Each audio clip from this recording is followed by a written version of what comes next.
Just in this morning, Steve Wilks, the former 49ers defensive coordinator who was with the New York Jets, has been fired by the Jets. So it leads into a really good discussion about the 49ers defense because they didn't have their best game yesterday in the win against the Tennessee Titans, but they are still markedly overperforming where they should be. And that's credit to one of Wilks' successors, Robert Saleh, and I guess Wilks' predecessor as an architect of the defense in New York. Saleh was with the Jets, headed over to the 49ers. Some of those Jets players had to go from Robert Saleh, Jeff Ulbrich to Steve Wilks. Wilks, who was fired by Kyle Shanahan after the 2023 season, has now been fired by Aaron Glenn in New York. But the 49ers gave up 24 points to the Titans yesterday. People acting like this 49ers defense is going to smother opponents on a week in, week out basis are being delusional.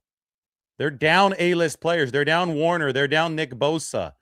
Robert Saleh has been making magic with this unit. I wrote about it on the San Francisco Standard. We can take a look at that in a little bit, but not every single week is going to be a smothering performance. It's up to the offense to lead this 49ers team. They did that yesterday against the Titans. It is what it is. You can't pretend that this defense is the number 10 ranked unit in the league. They're number 24 in the league. And Saleh is doing his best. He's maximizing what the 49ers have, despite the fact they're ranked number 24. They entered yesterday's game as number 8 in points allowed. So he's working smarter, not necessarily harder at some points.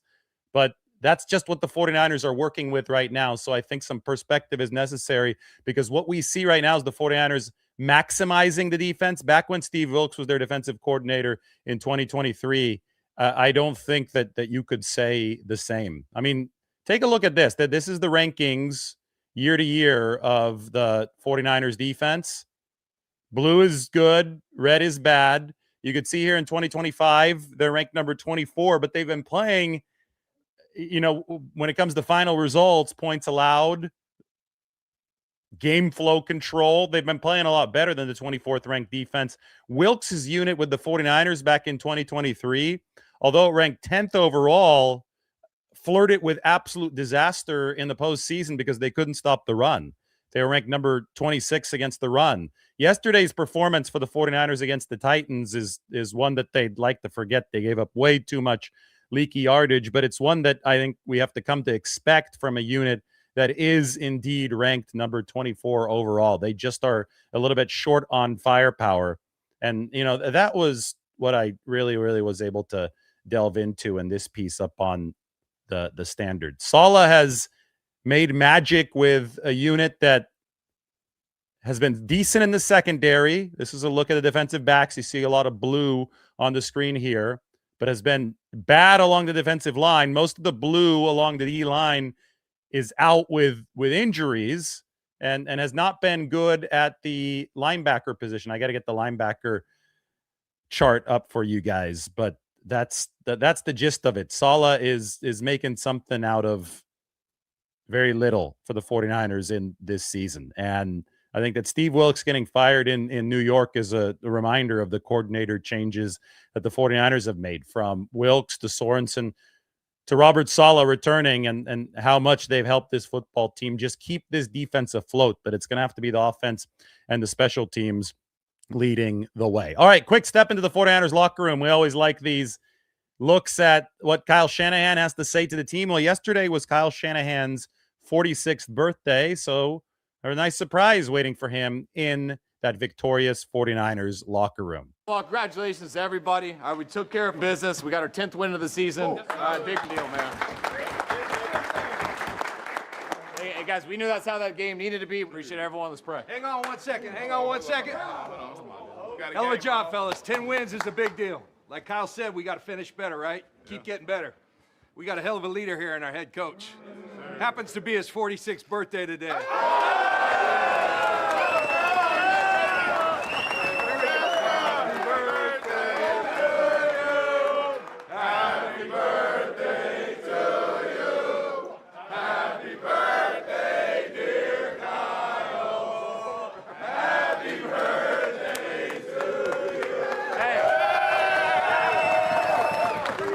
Proud of y'all, man. Hey, we got a long way to go.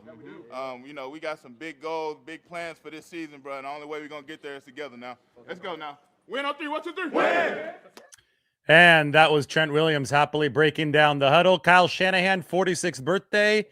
He said that he actually hadn't won all too much on his birthday in the past, but this year that changed. Big win for the 49ers over the Titans. They stay in that number 6 seed, but they make progress toward the number 1 because the Packers lost and the 49ers surpassed Green Bay. They now control their destiny against Green Bay. They needed a Packers loss because they don't play Green Bay over the rest of this regular season. So Denver got that done. Now the 49ers can sit back and scoreboard watch. They can enjoy Thursday's game between the Seattle Seahawks and the Los Angeles Rams.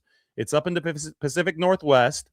If the Seahawks win, the 49ers will control their destiny for the 1 seed in the NFC. Yes, if Seattle beats the Rams on Thursday, and the Rams probably won't have Devontae Adams, the 49ers will just have to win out, go 3-0, and they might be favored in all 3 of their remaining games. We shall see how that's going to work. They're favored by about 5 or 6 points against the Colts. I expect them to be favored against the Bears, and we'll see about that Seattle game on January 4th. But if the 49ers win out following a Seahawks win here on Thursday, they can have that NFC number 1 seed.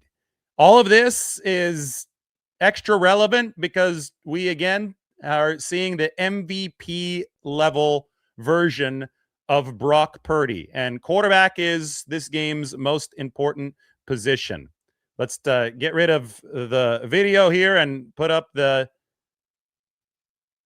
graph, the chart, the graph, whatever you want to call it. I think graph is the appropriate way to describe any XY plot.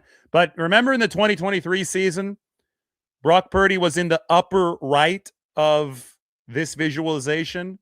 Completion percentage above expectation on the x-axis, EPA, which is expected points added, which is efficiency on the y-axis. Well, Purdy put up the most efficient performance in the entire NFL yesterday, and he surged all the way to Drake May territory. May and Purdy have been the NFL's 2 best quarterbacks this year. Jordan Love also really nice this season, but he lost yesterday to the Denver Broncos. Josh Allen, of course, having a nice surge right now. He came back from down 21 points against the New England Patriots. Those guys about at Brock Purdy's level when it comes to expected points added per play. But the way that Purdy is pushing the ball downfield and completing passes at a higher rate than expected based on how far he's pushing the ball downfield, that is what has put him way over here to the right. In fact, in 2023, Purdy wasn't this far over to the right because he wasn't airing the football out nearly as much. He was more in the Josh Allen territory, except higher because he was like at 0.338 EPA per play. So he was off of this graph. This graph could not plot Brock Purdy's point because that 2023 season was so insanely efficient. Anyway, the point is you want to be further to the right, further up, and the MVP of the league, because it typically goes to a quarterback, if it is a QB, is typically a QB that is in the upper right of this table. And Brock Purdy, who's been here throughout the course of his career in 2022, that's when it started. If you take a look at the entire career in one graph, you will find him in that upper right. So welcome back to his home spot with the excellent performance yesterday against the Tennessee Titans. You could see when they mix these two, the X and the Y together into the EPA and the CPOE composite ranking down here, Purdy is number 2 behind Drake May, who's been so impressive this year. Jordan Love is number 3. Josh Allen is number 4. Yesterday was a true respect-gaining performance from Brock Purdy. I mean, it's been a respect-gaining season for Purdy. He's playing through turf toe, excellent football. I know that a lot of the haters, if you want to call them that, are going to focus on the interceptions at the start of the game against the Carolina Panthers, or his worst game of the season, which came against the Jacksonville Jaguars when Brock Purdy was playing through that turf toe injury. But we are unbiased here. We like to look at the big picture, how Purdy is performing on a snap-by-snap basis within the context of all the other quarterbacks in the league. And the answer to how he's doing is right here. He's in the upper right. This takes the biases of the eye test out of it and adds in the very unbiased look at data and charting and comes up with where Brock Purdy has performed on a down in, down out basis. And it's been extremely, extremely impressive. Here he is yesterday, some of his 44 scrambling yards. How the Kyle Shanahan, Brock Purdy tandem has the 49ers contending for the number 1 seed. This is up on the San Francisco Standard. You guys can go ahead and check this out. The link is going to be in the description. This is the article that I worked hard on last night. We've got a really cool number here. Brock Purdy now has 7 career games with a passer rating of over 140, which ties him with Kurt Warner for the most such games by a player in his first 4 seasons in NFL history. Next up for Purdy, who's only 25 years old, is a matchup against the Indianapolis Colts, whose quarterback, Phillip Rivers, is 44 years old. Purdy just became a dad. Rivers just became a grandpa. Rivers was 19 when Purdy was born. So Rivers was already in college at North Carolina State when Purdy was born. So that what a QB matchup, right, for Monday Night Football. And Phillip Rivers hung in there against the Seahawks. He wasn't able to quite guide Indianapolis to a win, but it was a very close game. It was 18-16, and now the Colts are going to be hungry to try to get back on track. I think they're going to have some belief in their sails after what they were able to do in Seattle. They play the 49ers in that Monday night game. Massive, massive implications for both teams when San Francisco heads to frigid Indianapolis, but obviously gets to play the game indoors. The Kyle Shanahan birthday did not come too far after Phillip Rivers' birthday, which was just last week. So Rivers turned 44. Kyle Shanahan just turned 46. So Rivers is almost exactly 2 years younger than Kyle Shanahan. But just wrapping your head around all that, Shanahan's one of the older coaches in the league now. I know when Shanahan first started with the 49ers, he was in his mid to upper 30s, so he's one of the younger coaches in the league. But that position in the league has generally gotten younger over the course of the past several seasons. Shanahan has obviously held on to his job much longer than the league average, and now he gets to face a team whose quarterback is nearly as old as him. Got to look at the 49ers' likely playoff seeding. That they now have a 97.5% chance to make the postseason. So they're going to make it. I mean, 49ers, they probably have to win one more game, but I think there's a chance that they get in there, probably a strong chance that they get in there even without that one more win. Dallas is now fallen out of contention. The Lions, who are the team that has the best shot to catch the 49ers for one of the final spots, they lost yesterday to the Rams. So even though that win by the Rams hurt the 49ers 1 seed chances, it did help the 49ers playoff chances. And if we look at the actual probability table, we can see where the 49ers are most likely to end up right now. They have a 11.6% chance at the number 1 seed. They're not going to get the 2 or the 3 in all likelihood. 1%, 0.1% chance of those, but a 31.4% chance of the 5 seed and a 38.9% chance of the 6 seed, 15.2% for number 7. So the 49ers, the highest probabilities of the 49ers actually stay put where they are right now at the number 6 seed. We can take a look at the actual standings in the NFC right now. If the playoffs were to begin today, the 49ers would still be traveling to Philadelphia. Here's the look at it. So you can tell Green Bay has slid down to number 7. Chicago, as the division leader of the NFC North, has taken the Packers' spot.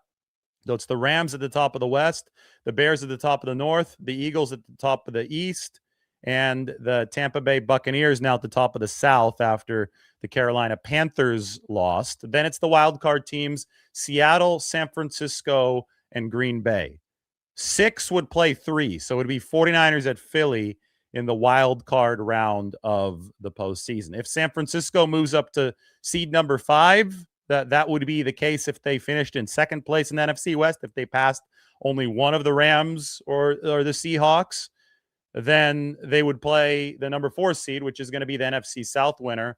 And that is alternating. It was Carolina yesterday, and now it's Tampa Bay. So it'd be a trip to either Charlotte or Tampa for that first round of the playoffs. But if the 49ers can climb all the way up to number 1, as is still possible, as should be their goal, well, they would have a first round bye. It would be the equivalent of an automatic playoff win for the 49ers. Brock Purdy was nominated for the FedEx Air Player of the Week. And why the heck not? Because Brock Purdy had 295 passing yards. And I guess that the FedEx Ground Player of the Week is for somebody who is a rusher, but maybe you can nominate Purdy for that as well, for some of what he was able to do on the ground. I believe we have a good picture. Well, that's Purdy at the line of scrimmage canning a play, but that's a good jump throw picture. And, I think that the jump throw, and this is not the jump throw to George Kittle that put the 49ers up 31-10. This is a different jump throw. And Purdy does these jump throws a lot. I think the jump throw is a great, great metaphor for this 49ers season. Kyle Shanahan said that we give Brock crap for it a lot, but when it works, we call him Michael Jordan. That's a Jordan-like pose there in the air for Brock Purdy. But here's what I wrote. Consider it a fitting metaphor for this 49ers season. There's been a lot not to like about this season, from gut-wrenching injuries to the resulting leaky defensive play, which was on display against the Titans on Sunday, to the generally tenuous feel of this entire campaign. If an NFL season could be a jump throw, this 2025 49ers journey is it. But like Purdy on Sunday, the 49ers have consistently completed the pass. They're 10-4. If the Seattle Seahawks beat the Los Angeles Rams on Thursday, the 49ers will control their destiny for the NFC's number 1 seed. In a flawed league where every team is subject to massive adversity, on Sunday, the Rams lost receiver Davante Adams to a hamstring injury, while Green Bay Packers edge rusher Micah Parsons tore his ACL. The 49ers have more than a puncher's chance to win a title. And it just so happens that this season's Super Bowl will be at Levi's Stadium. And the 49ers have one of the best quarterbacks in the game to try to push them toward that. The Packers just got significantly weaker. Micah Parsons going to be done for the season. The Packers, I think at the start of this season, were the NFC favorites. I think the Rams have now taken over as the NFC favorites, but the 49ers have already beaten the Rams one time this year with a skeleton crew. The Rams, as I just mentioned, lost Davante Adams to a hamstring yesterday. He's very likely not going to be available when LA plays the Seahawks on Thursday. And if the Rams do slip up, I think they're about a 1.5 favorite right now against the Seahawks. If they slip up on Thursday, and they almost lost to Seattle at SoFi Stadium a few weeks ago, the 49ers just have to run the table, and they're the ones that get the bye. The Rams don't get the bye, and that forces LA to take the hard way. That forces LA to have to play that extra game in the wild card round. And, the chances of getting to the Super Bowl, the number 1 seeds or teams with byes, have made it to the Super Bowl about 50% of the time.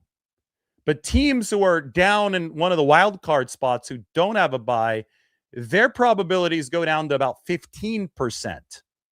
So it's just a massive, massive jump if you can get that number 1 seed, and that still is in play for the 49ers. You want to take the easy way. You want to make teams like the Rams and the Seattle Seahawks take the hard way.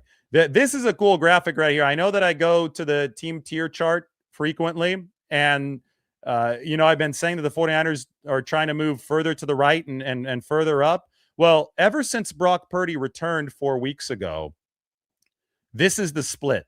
This is where the 49ers are at. And again, the sample is not large, but it's also not tiny either. This includes 5 games worth of data because the 49ers have played 4. They're 4-0 since Purdy has returned, and they've had a bye week. So 4 + 1 = 5. The 49ers are in the upper right. I mean, the defense has not been extremely good, but prior to this game against the Tennessee Titans, they weren't playing good offenses, but they were delivering opportunistically the way that the 49ers needed them to. The main thing, though, that I'm looking at is where is the offense ever since Brock Purdy has returned? And it is far, far to the right. In fact, if they keep on delivering performances like yesterday's, and I wouldn't put it past them, they get to play the Colts in a dome. I think they're going to do better against the Colts offensively than the Seattle Seahawks did. I mean, look where the Seahawks have been over the course of the past 5 weeks. Below average on offense. It looks like Sam Darnold and JSN and company might be fading. The Eagles have been below average over the past month. The Bears have been a little bit above average, but not because of their pass game. It's the 49ers who have been really, really surging offensively in the same vicinity as a team like the Rams. And these are all the great offenses in the league right here, this cluster, right? It's the Rams, it's the Pats, it's the Bills, and the Packers. Look who also is performing well offensively. Got to give them some credit.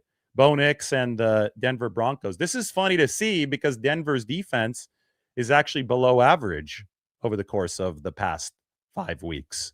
They're in the bottom right quadrant. Isn't that crazy? And I get it. The 49ers have not played good offenses over the course of this sample size, but they can only beat who's in front of them. And we knew coming into this stretch after they got roasted by the Rams at home, when Mac Jones was still quarterback and the defense gave up 42 points. We knew coming into this stretch that the 49ers offense was going to have to be the locomotive that pulled the train. Them and the special teams unit, right? The defense just is not as talented and not as healthy as some of the great units of the past half decade for the 49ers. So anything they could get from this defense that is above the horizontal dividing line in the upper right corner is gravy for the 49ers. That is all icing on the cake. It is house money for San Francisco. It's about pushing this logo as far as possible to the right. That's what we saw. Purdy, Ricky Pearsall, Jawan Jennings, George Kittle had a hell of a game yesterday too. I mean, even a quieter game for Christian McCaffrey yesterday. He made some sensational plays. There was the catch that he had at the start of the second half in the flat where he just totally shook off the linebacker, sprinted forward, about a 14-yard gain. And then there was the epic Purdy play where he taunted Cody Barton, which was, I think, really funny for everybody who watched it. I'll have to go back to my writing for that. We'll check it out in a second. But where Purdy taunted Cody Barton, the reason that play worked, the reason that it was Purdy's career-long scramble, 26-yard run, was because Christian McCaffrey executed a beautiful, beautiful deke. McCaffrey was angling out as Purdy was scrambling off schedule to his left. McCaffrey basically forced a linebacker to cover and trail him to open the way for Brock Purdy to run. McCaffrey pretended like he was sprinting out to try to catch a Purdy pass, which was going to be a rainbow to lead him. It was a great acting job from Christian McCaffrey. And it was basically worth a couple blocks on the play because he cleared out a linebacker, allowed Purdy to use that elite 10-yard burst. We talked about that a lot over the course of the past couple of years. He sprinted down the sideline, and then he ran his little fake pitch into Cody Barton's face. He felt bad about it, and he apologized after. But it was a vintage Brock Purdy moment. Let's even go back to that. I think that, I tried to write about the personality. And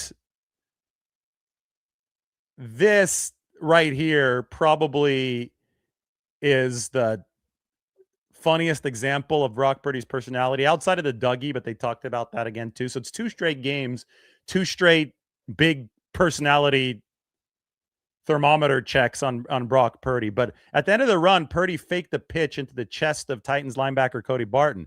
It almost seemed like a nonchalant taunt, but Purdy followed it with a smile and an apology to Barton, who probably couldn't help but feel that he was back at recess in the 5th grade. Honestly, this is funny. Purdy was really sheepish about this after. Honestly, I thought it was dumb. The whole ball fake at the end, I was like, bro, what the hell did I just do? So he said sorry. He smiled. Barton and him had a laugh. But this is what I think. That's the magic of Purdy. And sometimes even he may not realize it. He's a 25-year-old quarterback who has the ability to corral playground-style football into real-life NFL efficiency and occasionally cap off his success with choreographed celebrations. That is where Kyle Shanahan comes in to give us the necessary color in this situation, because this truly galvanizes Brock's teammates. Brock's pretty consistent. He did the Dougie because he promised the guys he'd do the Dougie if he scored. And Brock's not a liar, so he had to do it. The first time Brock scored in a preseason game back in 2022, he did the discount double check because the 49ers were playing the Packers, and he was imitating Aaron Rodgers' famous touchdown celebration.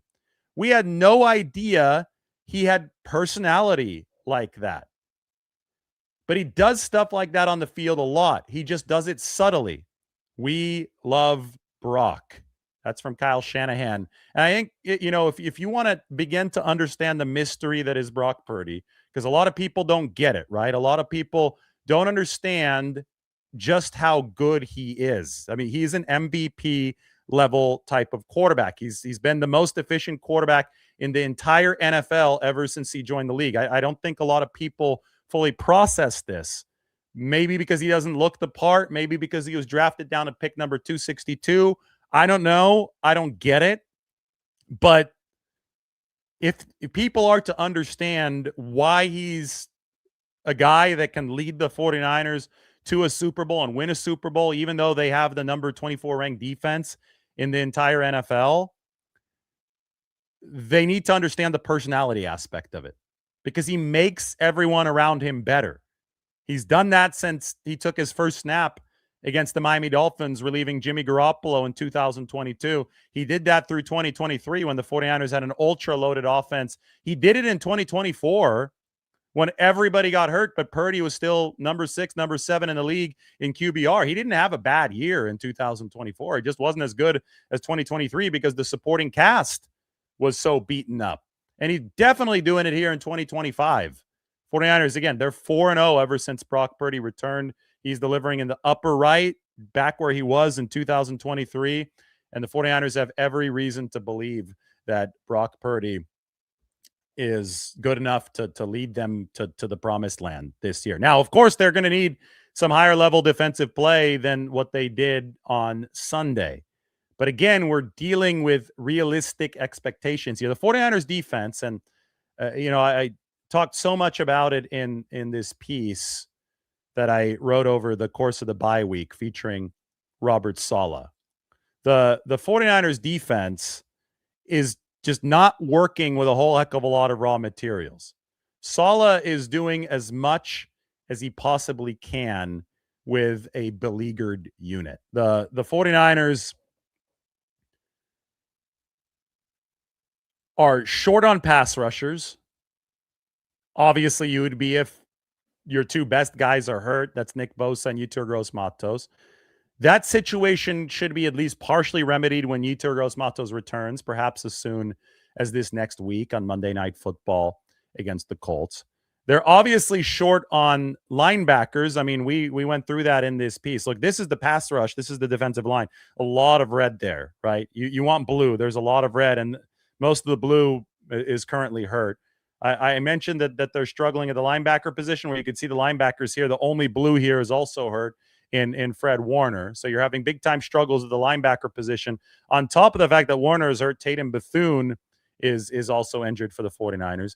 You've got decent coverage guys, especially at the cornerback positions, but safety has definitely been a problem for much of this season, and it was a problem yesterday. The 49ers safeties didn't play well, and they dropped some interceptions. Ultimately, when you look at the profile of this defense, when you see this from the defensive backs, when you see some of this from the D-line, and when you see the linebacker lack of performance outside of Fred Warner, you say, well, no wonder that defense is ranked number 24 in the league.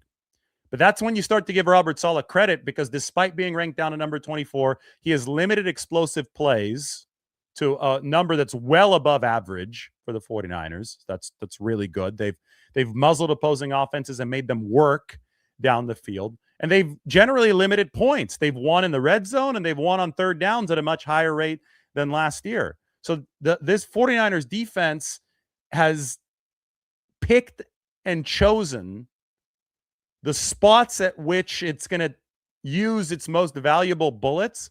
And generally, that has led to enough success to set up the offense and the special teams to do their thing. If there's one thing that the 49ers defense has to do against better opponents, absolutely has to do, because they remind me a little bit of the 2021 49ers defense, which also wasn't great, but the 49ers have to catch interceptions. Somebody like Matthew Stafford is going to serve up the football to the defense. He always does. Like yesterday, he served one up to Aiden Hutchinson, and Hutchinson caught it, and it allowed the Lions to actually control that game for about 70% of the proceedings until the Rams finally overwhelmed them at the end. But I think back to 2021 when Matthew Stafford tossed one up to Jaquiski Tart in the NFC Championship game, and Tart just couldn't hold on to it. It was one of the easiest interceptions you'll ever see, and that led to the 49ers' downfall. And I'm pretty sure they've got the most dropped interceptions in the league ever since that moment. They dropped 3 would-be Stafford interceptions last year in that Week 14 game, the Thursday night game that essentially eliminated the 49ers at Levi's Stadium. So, if they catch just one of those, definitely if they catch 2 of those, it completely changes the complexion of that game. Yesterday, Malik Mustafa could have had 2 interceptions, one a definite chance, but he couldn't hang on to it. Jair Brown couldn't hang on to another one. It was like 3 interceptions left on the field for the 49ers. This defense, just quite simply put, is not good enough to be dropping picks. They're not going to be generating an overwhelming pass rush, a smothering run defense. They don't have the horses to do that without Nick Bosa and Fred Warner. And we could talk about the potential Warner return down the road, but this is where the defense is at right now. The opportunities that do come, if Robert Saleh schemes some up, if somebody does make a great play to be in great position, they've got to finish that play. Yesterday, the Titans got up to 24 points because the 49ers couldn't finish those turnover plays, those takeaway plays that I think this defense is essentially going to be reliant on moving forward. But it was okay because they've got a top shelf offense, especially when they're getting receiver production from Ricky Pearsall and Jawan Jennings. See what Mike has to say. Nothing from Mike. Good. That means I could just keep on talking about everything else that I've prepared up here on the screen. We went through playoff probability. This was really cool from Thomas Morstead yesterday. I was talking to Morstead about this actually in the locker room. He's the 49ers punter, longtime punter who has been in the league since 2009. So he actually was the punter for the Saints in the catch-3 game at Candlestick, one of the greatest games in NFL history. Vernon Davis caught the football from Alex Smith. Morstead was in his 3rd NFL season at the time. Anyway, Morstead's quarterback for a good 11 years was Drew Brees. Drew Brees was announcing the game yesterday for Fox.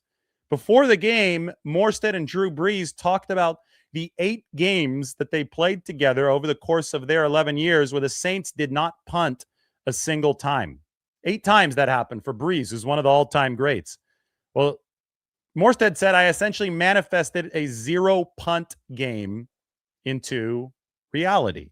The 49ers did not punt a single time yesterday against the Tennessee Titans. So there's Morstead posing with Brock Purdy in the locker room. No punts for San Francisco. 49ers scored on their first 5 possessions, which was the first time since the Jacksonville game in 2021 when they scored on their first 5 possessions. Mike wants me to talk about Yetur Gross-Matos, and fine. I mean, that's the 49ers' best interior pass rusher. I mean, take a look at the chart right here. You'd see the interior pass rushers are on the bottom half of this, below the dividing line. The edge rushers at the top. Yetur, 86th percentile pass rushing grade. They don't have an interior rush outside of Yetur Gross-Matos from natural interior rushers. Now, they could kick guys inside, and they've done that with Keon White. They did that with Michael Williams. And those guys are much more effective rushing against the inside than they are rushing against tackles. But Yetur is the one primary interior guy who has seen a lot of success this year, but unfortunately, he's had to fight through multiple injuries. If they get him back, I think that completely changes the complexion of this defense and is going to allow a platform for some more defensive consistency.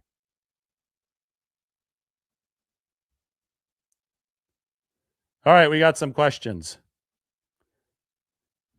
Why is Kyle so scared to play Watkins and Guerrero? What the hell are you talking about? The 49ers just scored 37 points. They're one of the elite offenses in football ever since Brock Purdy came back, and they've got great players all over the field. Christian McCaffrey is playing Isaac Guerendo's position.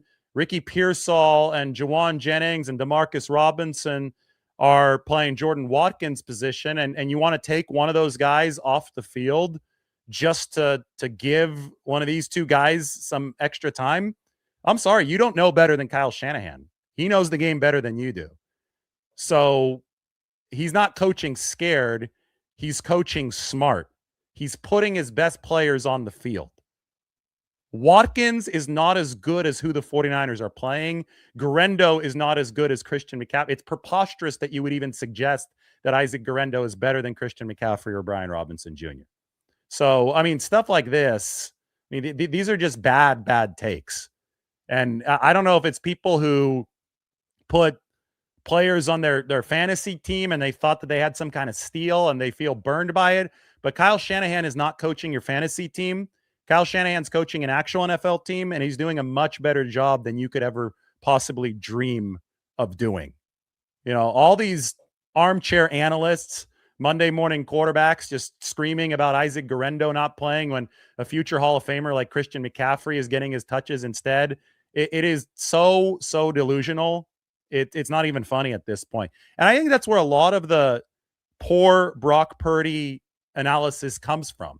I mean, there are people who think that Isaac Guerendo should be playing over Christian McCaffrey and Brian Robinson Jr. If somebody is delusional enough to think that, they're also delusional enough to think that Brock Purdy's not one of the best quarterbacks in the game.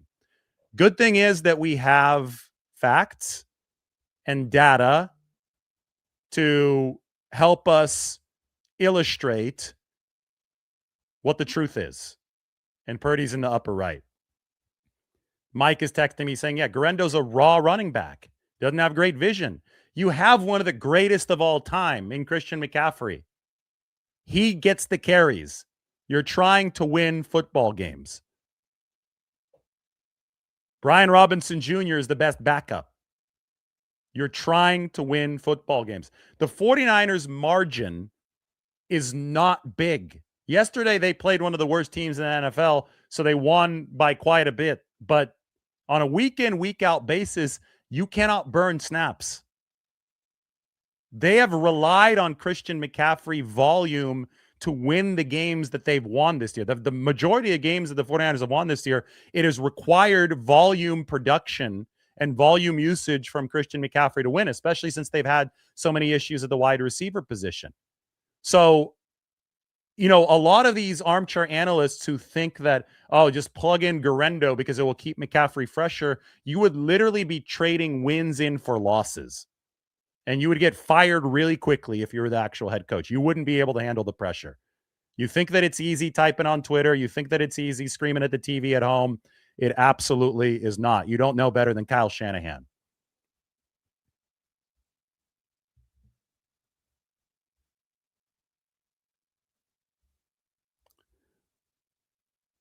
Let's get to some more questions. Imagine having a generational talent on your team in Christian McCaffrey and wanting him to play less. Like, it's absolute insanity. If people cannot appreciate what they have in front of them when it comes to Christian McCaffrey, we've never seen anything like this. He's probably going to go 1,000, 1,000. He's probably going to be the first player ever to go 1,000, 1,000 twice. If people in real time are not processing how impressive what he's doing and how important what he's doing to the 49ers, if you can't see that, you can't see anything on the football field. And like I see some of these takes, and again, it's then not surprising that people don't give Brock Purdy the credit that he deserves. It's then not surprising that people don't give Robert Saleh the credit that he deserves for making something out of nothing with this 49ers defense. I mean, if the point of delusion has gotten to the point of saying that Christian McCaffrey needs to come off the football field, then you are not qualified to deliver any analysis on football, because it's all going to be a joke. Like it's like saying that 1 + 1 = 4. Oh yeah, let's yank Christian McCaffrey off the field. Our margin's tiny, so let's make sure that these wins turn into losses by taking a Hall of Fame player that is the difference maker in all these games off the field for a few snaps. They're going to make the difference in any particular game. It is absolutely nuts. You want to talk about the left guard situation? That's a potential issue for the 49ers. That's where Spencer Burford might have a high ankle sprain. We're going to have a big injury update later today from Kyle Shanahan. He's scheduled for about 2:00 on the conference call. We'll see exactly where Spencer Burford is with his injury. I think that it might be time to call John Feliciano if it is a high ankle sprain for Spencer Burford. He could be the Phillip Rivers of the 49ers in 2025. Last time they were missing both Barch and Burford, the 49ers went to Connor Colby, the rookie left guard, and I don't think he's ready for a full-time role yet this season. I don't think it's fair to Connor Colby. I think that he's on track to be a fine player in the NFL. I just, somebody like Aaron Banks was a second-round pick back in 2021, and even he didn't play in his first year. He played 6 snaps in garbage time. So he wasn't integrated into the lineup until year 2 after he had gone through a full 365 days of an NFL weight program, after he had learned the playbook. He wasn't just thrust into action over the first half of his rookie year, which is what Connor Colby had to do, and it became a problem for the 49ers at left guard. So it's nothing against Colby. He wasn't meant to play this early. And if Burford is out for some point of time, and there's hope that it's not a high ankle sprain, so we'll see what the 49ers end up concluding here when Kyle Shanahan speaks today. But if Burford is out for any period of time, the 49ers might really want to consider giving John Feliciano that call. Jordan Elliott was hurt before warmups yesterday. He was hurt in the locker room stretching. And that's another thing. Like that's tough for the 49ers defense. I mean, they weren't good against the run yesterday, but they did also lose their veteran fixture at defensive tackle stretching in the locker room 2 hours before the game started. So Kevin Givens wasn't even expecting to suit up. And Kevin Givens then, with about 110 minutes before kickoff, had to put on his uniform and go out there. And the 49ers, we already knew they were very thin at defensive tackle. I've already shown this graphic right here so many times. Well, they got even thinner yesterday at defensive tackle. And I think that might have been part of the struggles too. I mean, it's not a world-beating defense to begin with for the 49ers, right? And when that's the case, any surprising loss on top of the losses they've already suffered is going to be very, very hard to work around. And that's why the offense is going to have to be the locomotive that pulls the train.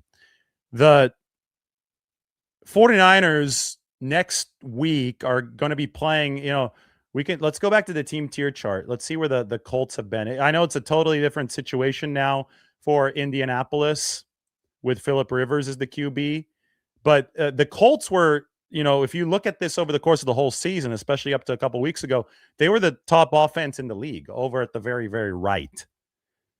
Then Daniel Jones got hurt. He tried to play through the broken leg, but he tore his Achilles. They went to Riley Leonard last week. He hurt his knee. Now they have Phillip Rivers. Anyway, the mess of the past month for the Colts, as the league has caught up to them and as injuries have caught up to them, it's a below average offense. It's actually in the same kind of area as the Tennessee Titans offense. So, I mean, we'll see how Phillip Rivers does. Talking to some of the defensive linemen in the locker room yesterday after the game, and they were telling me that they actually don't like playing guys like Phillip Rivers because if he doesn't have mobility, he has to get rid of the ball quick, and that makes pass rushing a harder proposition. But we can't pretend that the Colts are the world-beating offense that they were over the first couple months of the season. Indianapolis is also a below-average defense. I know they did fine against Seattle yesterday, but 49ers are catching some some real fire offensively right now. It's just funny that 2 months ago I was looking at the Indianapolis game thinking to win that, the 49ers would have to shoot out the Colts, 38-35. I didn't think the 49ers had a defense to hold Indianapolis under 30, and I wondered if Indianapolis could hold the 49ers under 30. I think it's now set up to be a lower threshold for the 49ers as far as how many points they have to score. They're obviously favored now. We didn't expect that a couple months ago. But over just the last month, the 49ers have been significantly better than the Indianapolis Colts. So San Francisco favored to move to 11-4. But first, we get to watch the Seahawks and the Rams on Thursday night.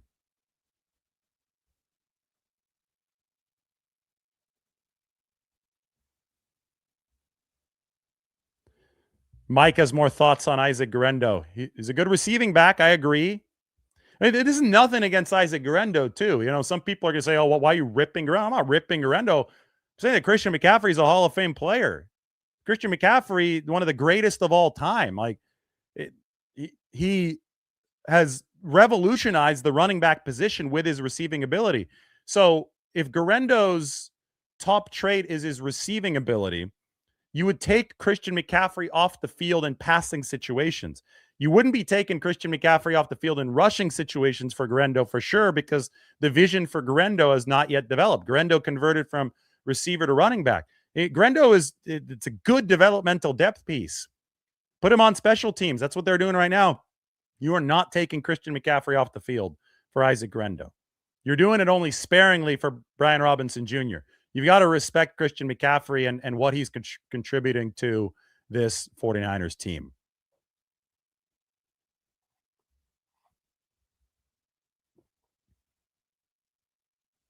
This was a joke online. Purdy did not have 7 turnover-worthy plays. Somebody was making fun of PFF, saying despite the awesome performance from Brock Purdy, PFF will find a way to assign him 7 turnover-worthy plays. That didn't actually happen.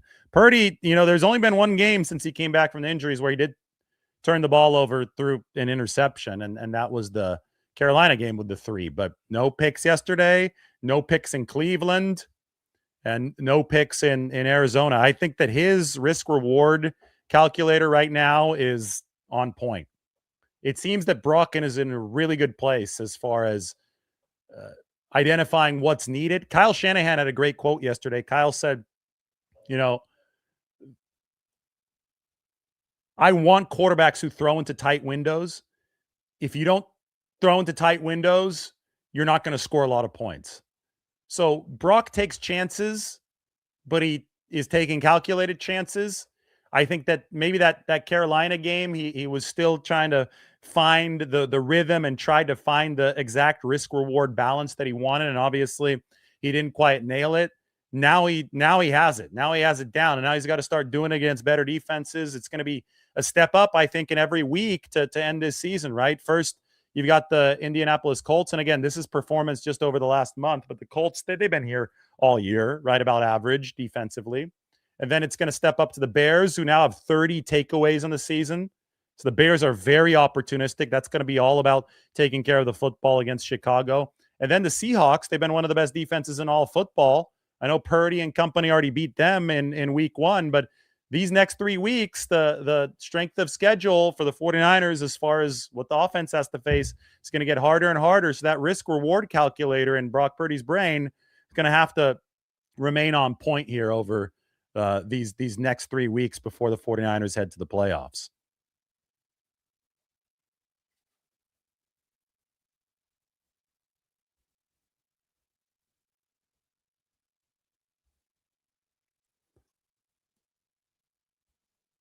I am ready for more questions, guys. Everybody, while you're here, make sure that you take a look at the San Francisco Standard. We've got the article from yesterday's game on Brock Purdy. A big look into the personalities of this 49ers team. Purdy, Shanahan in that locker room. Trent Williams leading the happy birthday. Well, John Lynch led the happy birthday, but the 49ers starting to develop a little bit of that championship team mojo. That you got to win games to get it, but you're starting to feel every time that you come to the ballpark, every time you're coming to the stadium, You're starting to feel that the 49ers are going to find a way to win. They're not overpowering like they were defensively, like on both sides of the ball, like they were in 2022, parts of 2023. The defense is definitely straggling for this football team when it comes to the efficiency rankings, and sometimes they struggle when it comes to how many points they're giving up, like yesterday. But the Seahawks gave up 24 points to the Titans too. And the Seahawks are one of the top defenses in football, so it wasn't like it was that bad for San Francisco yesterday. But even with some of those flaws, like I said yesterday, this 49ers season is like a Brock Purdy jump throw. It may make you a little bit nervous. It may be a little tenuous, but they're completing the pass. They're getting it done. I think the jump throw is a perfect metaphor.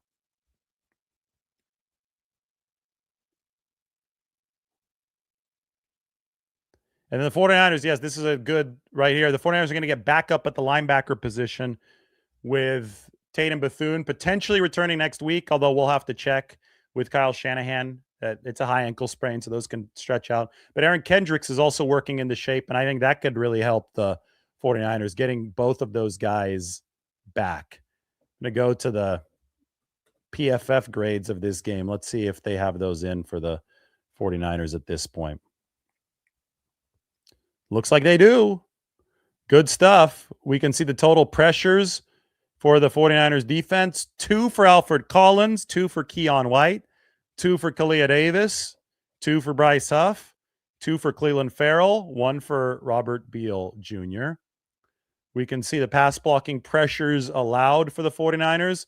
Spencer Burford gave up 4. So, I mean, that most of the Tennessee damage came from Jeffrey Simmons, 6 pressures, and most of it came against Spencer Burford at left guard, who might have been playing with a high ankle sprain. So that's the troublesome spot. 4 pressures allowed along the offensive line. Dominic Pooney gave up 3 pressures. Colton McKivitz 1, Brendel 1, Trent Williams 1.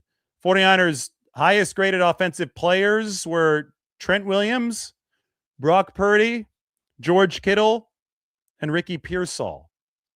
Nice. That's a good group. 49ers highest graded defensive players were Cleveland Farrell, playing really good football, 39 snaps for Cleveland. Jason Pinnock, he played only 13 in that big nickel spot. Upton Stout, that might have been Upton's best game. I thought Upton was doing a lot of good stuff, hitting hard for the 49ers. D. Winters, second straight solid game for D. Winters. And C.J. West. First time that C.J. West is graded in the top 5 for the 49ers. Somebody's saying they're glad that Kendrick Bourne got some catches yesterday, but he is 1 yard short of a $500,000 bonus. So hopefully Kendrick can get 1 more yard. I was joking against Indianapolis. Maybe you run a quick screen on the first play, but the Colts might be expecting it because, you know, they've also read, or maybe they watch the channel and they know that Kendrick Bourne is 1 yard away from a $500,000 bonus. So maybe they'll be sitting on it. So maybe run a bomb to Ricky Pearsall on play 1 and save the Kendrick Bourne quick screen for play 2. Just a thought. I'm just joking. They're going to have to get Kendrick Bourne the football at least 1 more time so that he meets this $500,000 bonus. I mean, he had 2 games with 150 receiving yards earlier this season. That made up the majority of the production so far. It's been really something that's epitomized the team aspect of how the 49ers are working. George Kittle talked about some of this yesterday. I wonder if I could get one of George's quotes up here on the screen, or one of his videos up here from yesterday. Hopefully it's the right one, because I have 2 from George. Let's listen in. I think when new guys first step in the door of this building, they kind of like see the standard that we have set, you know, whether it's Fred, whether it's Bosa, me, Christian, Purdy, Trent Williams, and Kyle does a really, really good job of he shows the highlights of the players that have set the standard. And then if you don't match that standard, or at least try to match it, you kind of stick out like a sore thumb. And it's not really fun to stick out like a sore thumb in a football building, because then you're not in the building very long. And so it just kind of forces guys to, hey, you have to play like this, otherwise you're just not going to be here very long. And I think that's really on Kyle and John for bringing in guys who are high character guys that want to work really hard, that, you know, they want to be really good football players. And I think that's what it is. So that was Kittle on the standard that the 49ers have set, which has allowed them to replace so much of the losses so successfully this year. And I think Kendrick Bourne fits really well into that. He might be an older player, but I mean, he's somebody that he immediately playing the X receiver position against the Rams at 150 receiving yards. I mean, he delivered an Ayuk prime kind of game against the Rams in week 5. I mean, I think it was the Tampa Bay game where he also had 150 receiving yards. I mean, the 49ers are getting this big time production, even when big guns are out, from guys further down the depth chart. And it's been absolutely special to watch. It's why I'm getting 2010 San Francisco Giants vibes out of this football team. We could probably play a couple more of the press conference clips from yesterday. It was a good media session after the game. Christian McCaffrey, Kyle Shanahan, both. I mean, the best clip was this one, right?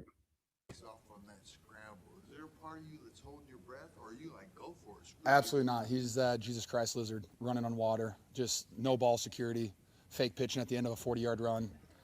Absolutely just diabolical behavior by QB1. But I love it. As long as he's running out of bounds, I don't care. Just don't take a hit. I just don't need that in my life. Here's a good question. With the defense in the shape that it's in, the 49ers are going to need to get turnovers. Any insight into how big of a drop-off from last year? Well, defensively as a whole, it's interesting. I wrote a lot about this in this article that I'm about to put up on the screen. Get George Kittle off of it. Give me a second. We've got a lot going on right now. Here it is. Thanks for the question. Thanks for the super chat. The 49ers defense last season ranked number 26. This season it ranks number 24. But what you've seen is the run defense get better. I know yesterday it struggled a little bit more for the 49ers, but they have generally a better grip on game flow, which gives them a platform to deliver some takeaways. Unfortunately, the interceptions yesterday were dropped, but they seem to be in position to grab picks. They had been grabbing picks in prior weeks.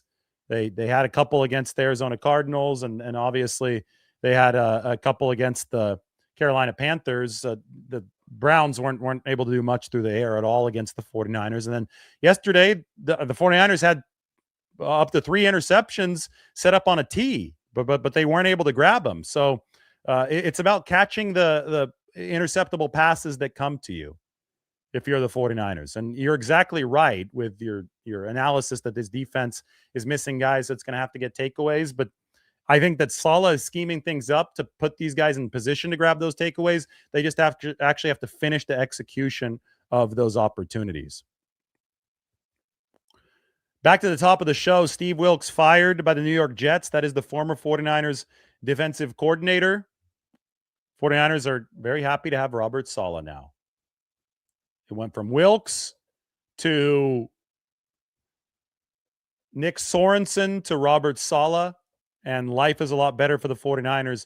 Remember, it's delusional to think that this defense is going to stonewall people on a week-in, week-out basis.